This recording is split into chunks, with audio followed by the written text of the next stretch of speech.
fare in questo momento trattative al ribasso, rinunciare a possibilità che abbiamo, non vedere e non capire le esigenze che hanno i veneti in questo momento, veramente mi fa ogni tanto chiedere chi è che appunto dice queste cose e se soprattutto è in contatto con la realtà del Veneto. Il monito del presidente Roberto Ciambetti all'apertura dei lavori del Consiglio regionale sulla proposta di legge statale per l'autonomia del Veneto.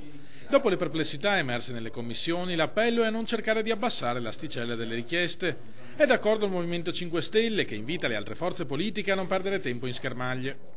I veneti hanno parlato chiarissimo, sì all'autonomia. Noi come Movimento 5 Stelle siamo sempre stati e siamo favorevoli all'autonomia. Questa è la democrazia diretta e vogliamo e dobbiamo dare voce e mettere in pratica quello che i cittadini veneti hanno richiesto. Non ci dobbiamo fermare troppo sui tecnicismi, dobbiamo portare a casa il risultato. Il PD è invece convinto che la richiesta di trattenere i 9 decimi delle tasse in Veneto sia eccessiva. Se si chiede troppo, sostengono i democratici, si rischia di non ottenere nulla. Ricordo che ad oggi il bilancio regionale, tutto il bilancio regionale, sanità compresa, è di 14 miliardi.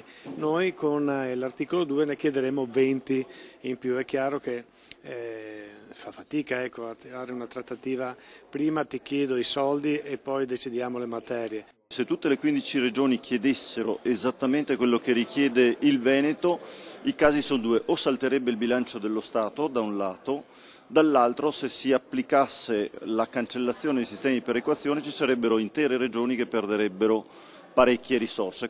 Argomentazioni duramente respinte dalla maggioranza, che accusa alcuni consiglieri di lavorare contro gli interessi del Veneto. Diciamo che forse qualcuno qui all'interno del Consiglio regionale vuole far parte della delegazione romana nella trattativa, perché vediamo che soprattutto gli esponenti del Partito Democratico si stanno mettendo, diciamo, dalla parte di Roma, e questa è la cosa più sbagliata.